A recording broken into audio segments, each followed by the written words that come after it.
En enero del 46, Kiev se convirtió en el escenario de un juicio contra un grupo de nazis, un evento cargado de propaganda y venganza. 15 alemanes, responsables de la masacre en Babi Yar y otros crímenes de guerra, fueron llevados ante un tribunal soviético. En esos días, decenas de miles de judíos fueron asesinados en un acto que encarnaba la barbarie en todo su esplendor. Este juicio no solo buscaba castigar a los culpables, también se erigía como un acto de memoria colectiva en contra de la invasión de la que había sido víctima la Unión Soviética. Pero esta historia comienza con la anexión de Ucrania por parte del Tercer Reich. El 22 de junio de 1941, el cielo sobre Ucrania se llenó del estruendo de la maquinaria bélica alemana. La Operación Barbarroja había comenzado. Los tanques alemanes se movían como bestias metálicas sobre el terreno ucraniano, mientras los aviones surcaban el aire anunciando cambios drásticos. Los soviéticos, tomados por sorpresa, apenas lograron resistir ante la magnitud del ataque. En solo un día, el oeste de Ucrania comenzó a ceder ante el avance imparable de las fuerzas alemanas. En esa marea de muerte y destrucción, Leópolis comenzó a ser tomada en julio.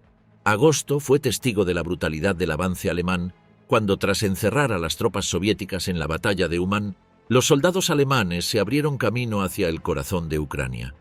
Septiembre trajo consigo el fin de la resistencia en Kiev. El 19 de ese mes, la ciudad cayó en manos alemanas, marcando uno de los momentos más determinantes para Ucrania. Los nazis no perdieron tiempo en establecer su dominio. Para octubre, la bandera nazi ondeaba sobre gran parte de Ucrania. Dnipro, Yarkov y otras ciudades estratégicas fueron tomadas rápidamente. Los alemanes implementaron su régimen, imponiendo una política de terror que incluyó ejecuciones masivas, deportaciones y represión sistemática. Las historias de familias enteras desaparecidas, de campos de concentración improvisados y de soldados que no conocían el remordimiento, empezaron a circular en susurros entre los sobrevivientes. Pero el invierno de 1942 cambió la marea de la guerra. Las líneas de suministro alemanas comenzaron a fracturarse ante la resistencia creciente, no solo del Ejército Rojo, sino también de los partisanos ucranianos que, ocultos en los bosques, lanzaban ataques guerrilleros sobre los invasores. El frío, siempre aliado del suelo ruso y ucraniano, se encargó de minar la moral y las fuerzas de los alemanes. El verano de ese año vio un renovado esfuerzo alemán, con la Operación Azul, que buscaba el control de los campos petrolíferos del Cáucaso. Pero a pesar de sus avances iniciales, la resistencia en Ucrania se volvió más feroz. Las batallas se hacían más largas y sangrientas. Las fuerzas alemanas, ya desgastadas por el invierno y la tenaz resistencia soviética, se veían empantanadas. Y en el invierno de 1943, el Ejército Rojo lanzó su ofensiva definitiva. La batalla de Stalingrado fue un golpe mortal para los alemanes, pero Ucrania no quedaría libre hasta el año siguiente. En enero de 1944, las fuerzas soviéticas comenzaron la ardua tarea de liberar el territorio ucraniano, ciudad por ciudad, pueblo por pueblo. Cada rincón liberado estaba empapado en sangre, pero el final de la ocupación alemana no tenía vuelta atrás.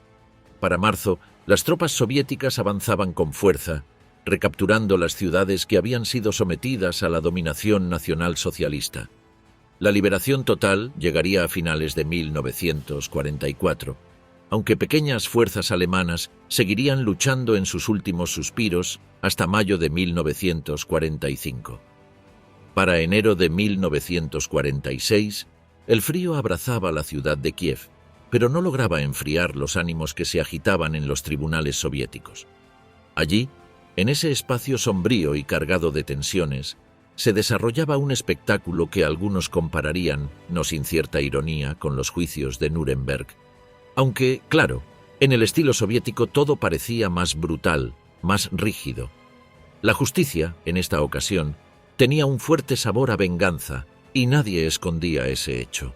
Los acusados, hombres de rostros endurecidos y miradas perdidas, esperaban en silencio.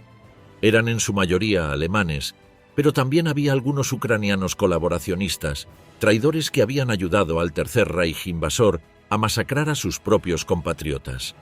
Los soviéticos, siempre eficientes en su manera de presentar las atrocidades nazis, no escatimaron en detalles macabros.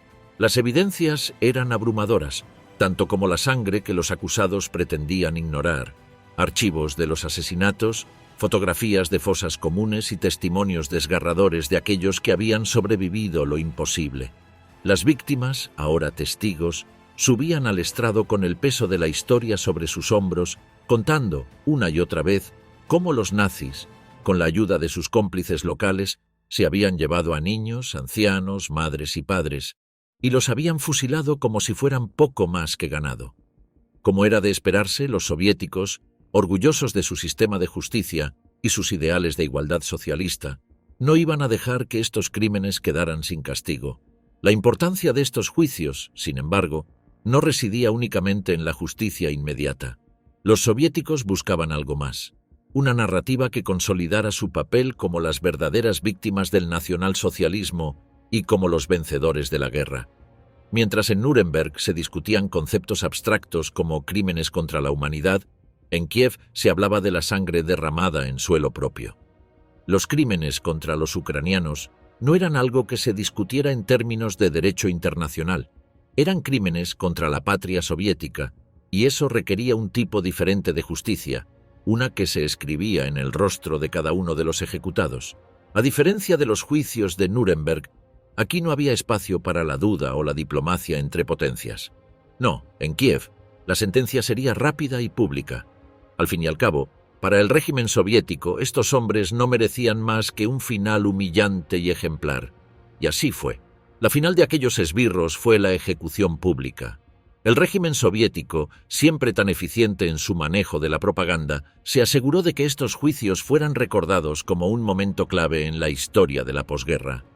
Pero, más allá de la guerra y la ocupación de Ucrania por parte del Tercer Reich, ¿cuáles habían sido aquellos crímenes imperdonables de los nazis en suelo ucraniano?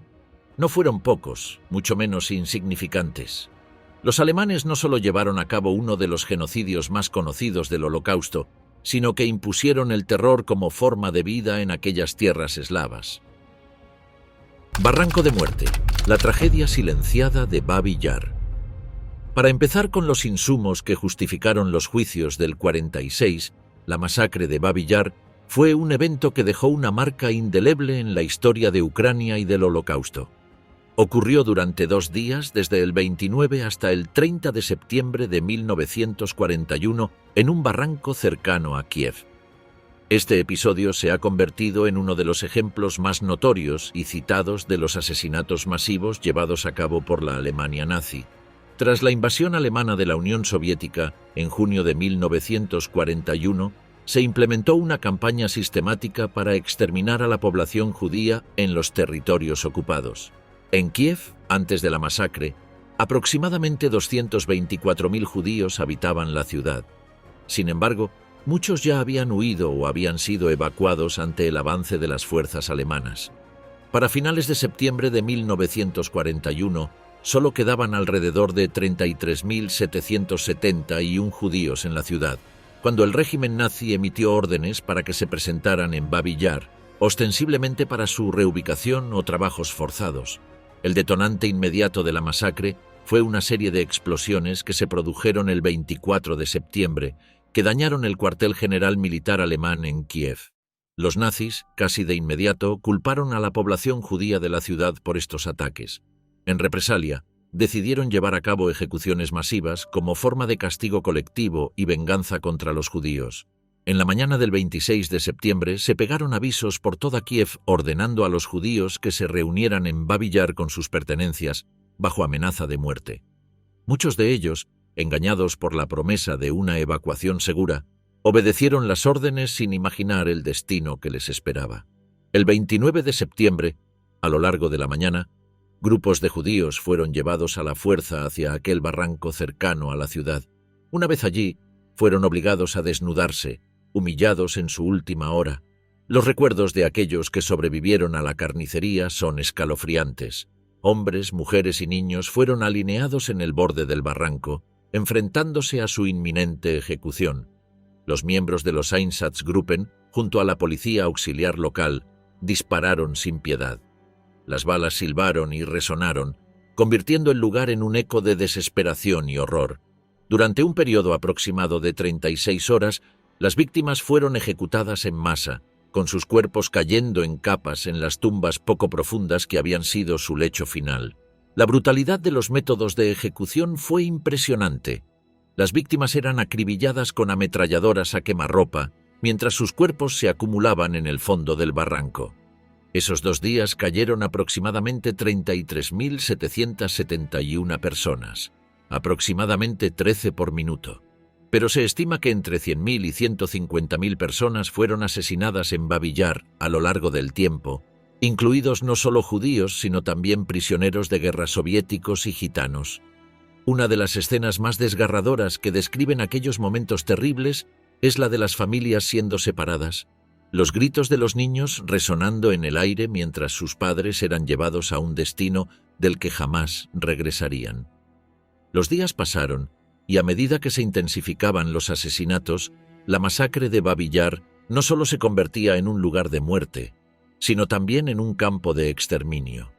Tras los primeros 2 días de ejecuciones, los nazis continuaron su trabajo de exterminio en el lugar, utilizando el barranco como un vertedero humano donde se deshacían de miles de cuerpos.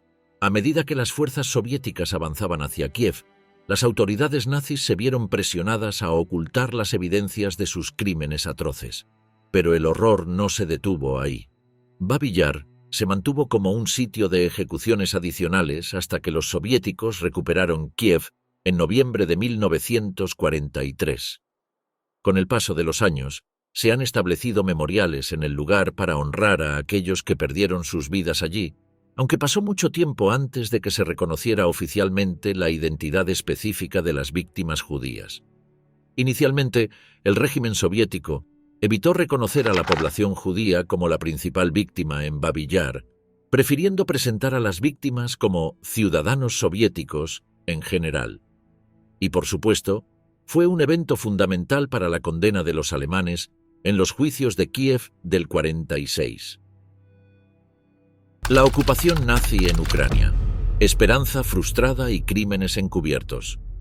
No obstante, la masacre de Babi Yar no fue el único reproche en contra el paso de los alemanes por Ucrania en la Segunda Guerra Mundial. Los ucranianos vivieron una realidad compleja y brutal bajo la ocupación alemana durante la Segunda Guerra Mundial, que se extendió desde 1941 hasta 1944. Este periodo estuvo marcado por una represión severa, explotación y violencia masiva, aunque también hubo grupos que temporalmente se beneficiaron de la ocupación. Cabe precisar que, al inicio de la ocupación, algunos ucranianos recibieron a los alemanes como liberadores de la opresión soviética.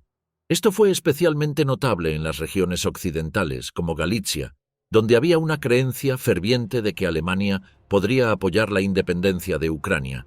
Sin embargo, esta percepción cambió rápidamente. Pronto los nazis impusieron políticas duras y estructuras administrativas que socavaron cualquier esperanza de autonomía. El territorio se dividió en el Reichskommissariat Ucrania y el distrito de Galicia, y el gobierno local estuvo controlado en gran parte por autoridades alemanas.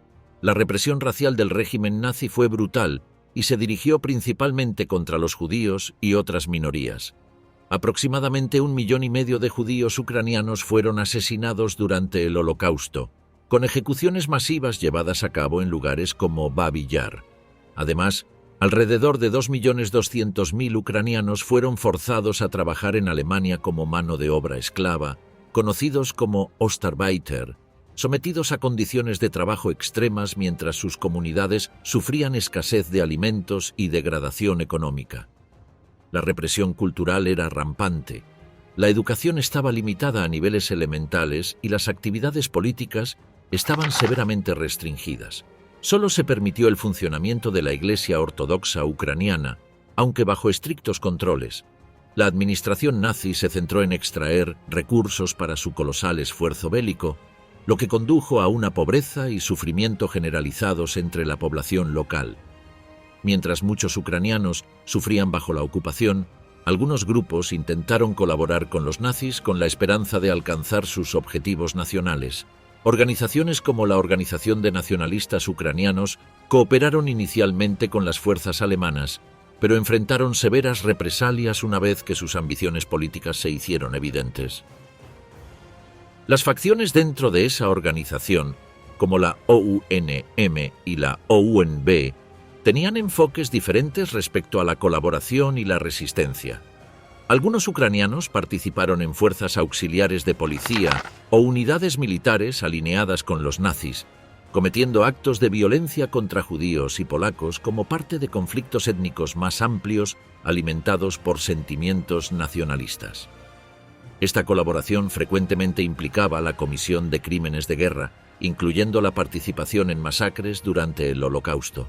No obstante, también se debe resaltar que la ocupación trajo consigo grupos que se vieron beneficiados, al menos temporalmente. Aquellos que se alinearon con los intereses nazis encontraron ventajas comparativas como posiciones en la administración local o en las fuerzas policiales.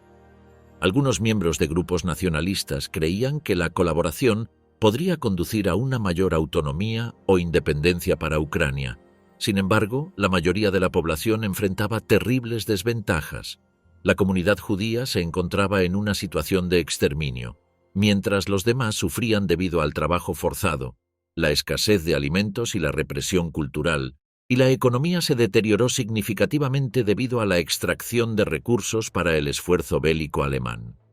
Los líderes nacionalistas que inicialmente buscaron la cooperación fueron arrestados o ejecutados cuando representaron una amenaza para el control nazi.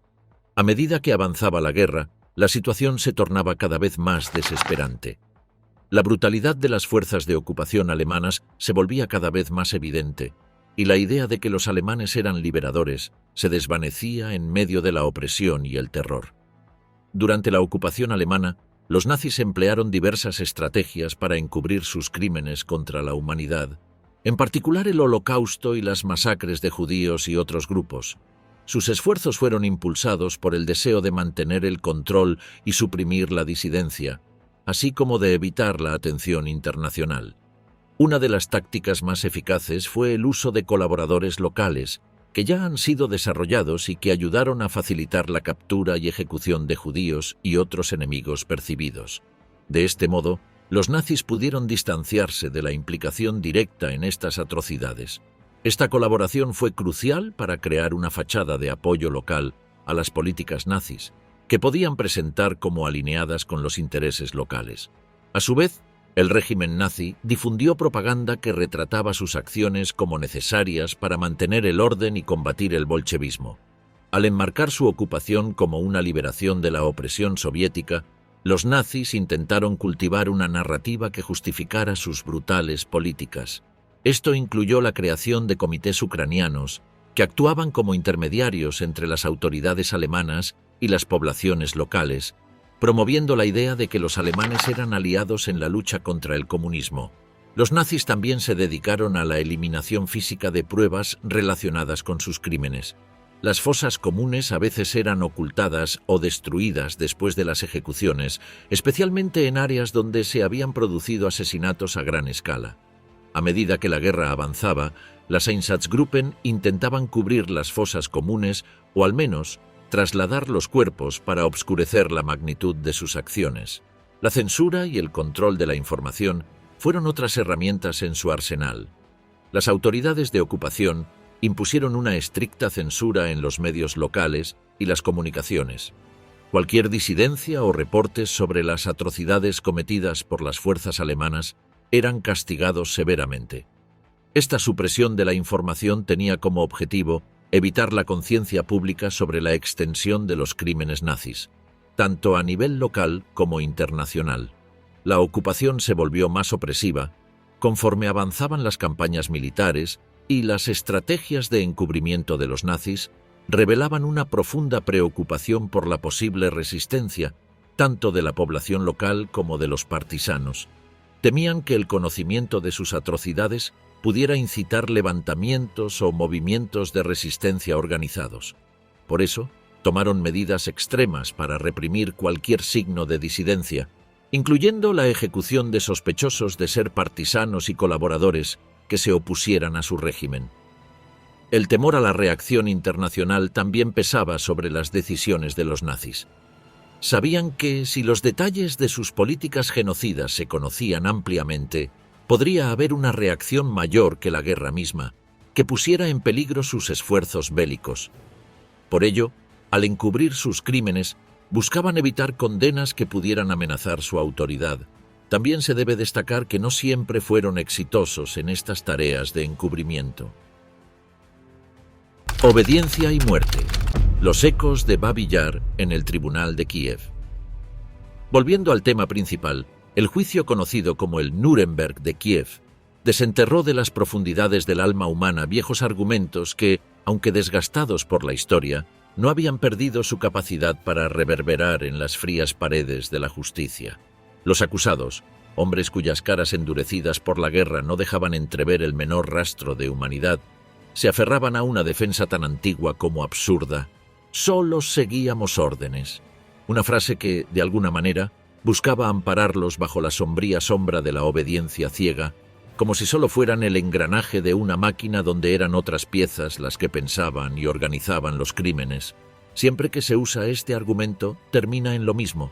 Dijeron haber actuado bajo una presión insoportable, que las amenazas de sus superiores los colocaban en una encrucijada entre la obediencia o la muerte. Lo decían con un gran cinismo. Era como si de alguna manera esperaran simpatía, un perdón basado en el miedo. Pero el pensamiento soviético era claro. ¿Cómo podría el temor justificar lo cruel e inhumano? Y sobre todo, ¿cómo se les perdona haber tomado parte de su territorio por las armas? A lo largo del juicio, los acusados intentaron justificar lo injustificable. No había emoción ni confianza en sus voces, solo el tono metódico de quien repite algo tantas veces que empieza a sonar creíble. Decían que las órdenes que recibieron eran legales, enarbolando el derecho ruso y alemán como escudo. Algunos de los acusados, con una calma inquietante, insistieron en que no había habido intención de cometer crímenes. Su excusa, si se podía llamar así, era que las atrocidades, la destrucción y las muertes eran meras consecuencias colaterales de objetivos militares más grandes. Parecía que para ellos la vida civil, la vida de niños y ancianos, podía ser arrastrada fácilmente al ruedo del sacrificio militar, como si ninguna acción bélica hubiera sido calculada o planificada, sino que solo fuera el resultado del caos inherente de la guerra, ese monstruo voraz que ellos mismos fomentaron y llevaron a cabo. El cinismo era tal que algunos intentaron cuestionar la jurisdicción misma del tribunal, arguyendo que las leyes internacionales no debían aplicarse a una nación tan singular como Rusia. Ese argumento no era nuevo, pero en este contexto resultaba tan desatinado como ridículo. Era como si intentaran encubrir las huellas de sus crímenes bajo una capa de burocracia legalista, una especie de treta en la que la letra fría de la ley debía servirles de refugio, olvidando que el peso del juicio recaía, en última instancia, sobre acciones concretas que estaban documentadas. Los momentos más crudos del juicio surgieron cuando algunos de los acusados, con la indiferencia propia de quien ha presenciado demasiada muerte, se encogieron de hombros ante las acusaciones. No había negación ni aceptación, solo una apatía helada que incomodaba tanto como las palabras más agresivas. No era que creyeran ser inocentes, sino que simplemente no les importaba. Parecía que la enormidad de sus actos les había robado algo fundamental, el sentido de culpa. Hubo también quienes decidieron mostrar una pizca de arrepentimiento, pero incluso esa aparente contrición se veía teñida por justificaciones. Sí, tal vez habían cometido crímenes, pero lo hicieron bajo el peso de una responsabilidad militar y un fuerte patriotismo que no les dejó opción. El arrepentimiento en ese salón no tenía el eco profundo que debería tener, sino que se sentía como otro acto en la tragedia de la guerra. La historia, con su persistencia cruel, parecía repetir el mismo patrón: crímenes de guerra, defensas mecánicas y una justicia que, aunque tardía, seguía siendo necesaria. Por otra parte, los testimonios de las víctimas dentro y fuera del juicio eran reveladores. Wasily Mikhailovsky era apenas un niño cuando su niñera recibió la orden de llevarlo a Babi Yar. Al principio, su mente infantil no comprendía el significado de esas palabras que se le habían entregado con frialdad. «Lleva al mocoso judío a Babi Yar», fue lo que escuchó, en tono despectivo. Su niñera tampoco imaginaba el peligro que les acechaba. Solo cuando pasaron el primer cordón de guardias y los disparos retumbaron en el aire, la verdad cayó sobre ella como un balde de agua helada. Supo que estaban siendo llevados a la muerte. Wassily lloraba y suplicaba, pero las lágrimas de un niño en tiempos de guerra rara vez encuentran una respuesta satisfactoria. En la fila de condenados, la gente susurraba en la espera interminable. Afortunadamente para ellos, la fila de los condenados a muerte avanzó y se quedaron allí hasta que oscureció. Luego se escabulleron, salvándose de esa forma. Dina Pronicheva, otra sobreviviente, se salvó casi por casualidad. Lograron dispararle y cayó en el barranco, pero luego logró arrastrarse, salir y evadir a los soldados nazis que montaban guardia afuera, disparando a cualquier sobreviviente que tratara de escaparse.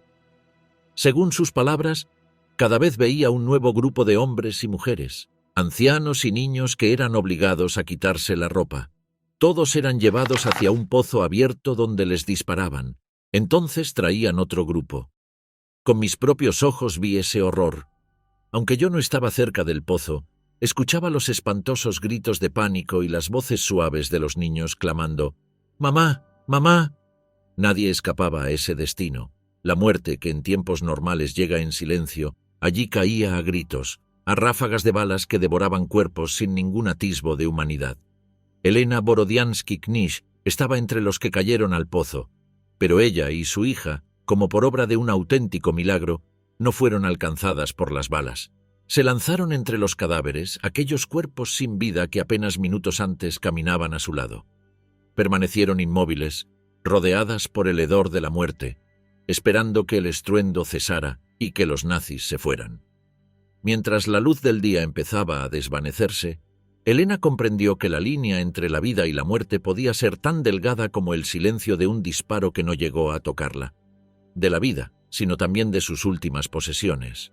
Por si fuera poco, el campo de Babi Yar se había convertido en un teatro donde los actores principales se revestían con las ropas de los muertos, como si al hacerlo, aprovechándose de su desgracia. Anatoly Kuznetsov, con una amargura en su voz que parecía perforar el silencio, relataba cómo incluso los enfermos, los niños y las mujeres embarazadas eran arrebatados de sus camas, empujados al destino que aguardaba en ese barranco. No había excepciones. Los cuerpos frágiles, aquellos más cercanos a la vida o a la muerte, eran tratados con la misma crueldad que el resto. Todo ser humano que caminaba hacia Babi Yar estaba ya condenado, su vida medida en minutos, sus nombres olvidados por aquellos que decidían quién vivía y quién moría. El escritor Yevgeny Yevtushenko, años después, describió ese horror con palabras desgarradoras. Él dijo: «Yo mismo, como un largo grito mudo por encima de los miles y miles enterrados, soy cada anciano ejecutado aquí, soy cada niño asesinado aquí». Los testimonios en el juicio eran, a su manera, cicatrices vivientes. Un testigo anónimo recordó el infierno que fue Babi Yar. Cuerpos por doquier, el paisaje de un apocalipsis hecho realidad, describió cómo los soldados les disparaban a las víctimas en grupos, haciendo que se pararan al borde de la fosa antes de apretar el gatillo. Recordaba las caras de sus vecinos, de sus amigos, todos alineados, sabiendo que ese era el final, que no habría retorno. Los gritos, los sollozos, los susurros de desesperación, todo eso seguía atormentando su memoria. Cada noche, en sus sueños, revivía la escena una y otra vez en forma de pesadilla, como si jamás pudiera escapar de los ecos de ese día. El general Roman Rudenko, el fiscal del juicio, con su voz firme, pedía la sentencia más severa posible para aquellos que habían cometido tales atrocidades. El día había llegado, decía, cuando la humanidad exigía una retribución justa. Ejecución en la plaza. La sentencia de los culpables del Nuremberg de Kiev. De esa manera, la Comisión Estatal Extraordinaria, formada por las autoridades soviéticas tras liberar la ciudad en 1943, había reunido evidencia suficiente para llevar a juicio a quienes habían participado en esos crímenes. Entre los acusados se encontraban nombres que resonarían por su infamia, hombres cuyas vidas se habían entrelazado con la muerte de miles en aquellas tierras. El juicio se centró en 15 exmiembros de la policía alemana, quienes se sentaron en el banquillo de los acusados rodeados por la mirada inquisitiva de un público que anhelaba justicia. El proceso se destacó por su enfoque en la individualización de los culpables. Cada acusado fue presentado con su nombre y cargo, acabando con el anonimato y exponiéndolos ante la sociedad y el mundo por sus crímenes. Fritz Beckenhoff, uno de los principales acusados, había estado presente en las ejecuciones. Su nombre se susurraba entre los asistentes como un conjuro que traía consigo imágenes de terror. Karl Burkhardt, otro de los hombres en el estrado, había sido igualmente culpable, participando activamente en la ejecución de judíos y otros civiles en Ucrania. Georg Heinisch, también presente en ese tribunal, era un nombre que los sobrevivientes reconocían con horror. Su delito era sencillo. Había sido cómplice en el genocidio. A su lado, Wilhelm Hellerforth, un hombre que había cometido diversas atrocidades, se sentía como una sombra caída en la penumbra. Su vida dedicada a la represión y la muerte le estaban dando los peores frutos. Por otro lado, Hans Isenmann, que había sido un ejecutor directo, parecía absorber el peso de sus acciones mientras el fiscal leía las pruebas en su contra y escuchaba los testimonios. Emil Jochschat, un orquestador de la muerte, y Emil Knoll, quien había participado en la brutalidad que caracterizaba la ocupación nazi, también ocupaban su lugar en el juicio. Willy Meyer y Paul von Scheer compartían el mismo destino, con su complicidad en el genocidio gritando por venganza. El juicio se convirtió en un evento, una manifestación pública de la ira contenida de un territorio que había visto su soberanía vulnerada y su población esclavizada. La ejecución de 12 de los acusados estaba programada para el 29 de enero de 1946. Se planificó llevar a cabo las ejecuciones en la plaza central de Kiev, un lugar que ya había sido testigo del dolor masivo. Cuando llegó el día fatídico, la plaza estaba llena. Gente de todas partes se congregó para presenciar lo que se había presentado como un momento de justicia y propaganda soviética. Las sogas, en un macabro simbolismo, representaban el juicio final, la culminación de una serie de crímenes que habían dejado una marca indeleble en la historia. Los hombres fueron conducidos al patíbulo, sus rostros eran un reflejo de la desesperación y la resignación. Los testimonios de sus crímenes resonaban en el aire. Todavía eran muy recientes y ahí había dolientes. Efectivamente, había quienes, congregados en aquel lugar, celebraban este acto de justicia. También se percibía una sensación de vacío, pero también se hizo presente una reflexión. ¿Podría realmente el ahorcamiento de estos hombres llenar el abismo dejado por la pérdida de tantas vidas? La respuesta a esta interrogante es que las emociones de quienes se encontraban allí eran complejas. Había quienes sentían que nada podía reparar el daño, mientras otros buscaban un cierre que les había sido esquivo por tanto tiempo. A medida que las cuerdas se apretaban, la plaza se llenó de un silencio tenso, un silencio que hablaba más que 1000 palabras. La historia, en su cruel ironía, mostraba que la justicia no siempre actuaba bajo la simplicidad y que a veces lo que se presentaba como un acto de reparación era solo un recordatorio de la profundidad de la herida. Eckhard Hans von Schammer und Osten, Georg Trukenbrod y Oskar Walliser, cada uno de ellos también enfrentaba su destino en este día. Eran todos hombres de acción, responsables de la muerte de inocentes, de decisiones tomadas al calor de los excesos de la guerra. A medida que la cuerda se tensaba, muchos pensaron en cómo el horror de lo que habían hecho había afectado no solo a sus víctimas, sino también a sus propias almas. Al caer el sol, la plaza de Kiev se vació lentamente, dejando atrás un silencio pesado. Las cuerdas que una vez ataron a esos hombres a sus crímenes ahora pendían inertes, símbolo de una justicia que, si bien se había manifestado, dejaba un vacío en muchos familiares y conocidos.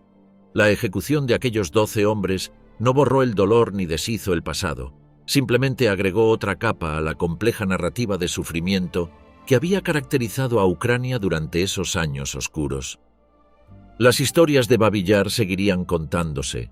Las memorias de aquellos que cayeron en la trampa del odio y la violencia permanecían vivas en el recuerdo de sus seres queridos. Kiev, a pesar de su pasado desgarrador, se mantenía firme, buscando nuevamente su lugar bajo el gobierno de Joseph Stalin, quien dirigía la Unión Soviética a la cual volvían a pertenecer. y aunque su retorno a la superpotencia comunista no era bien recibido por muchos, en definitiva, ya no estaban bajo el control de Alemania, y mucho menos del Führer.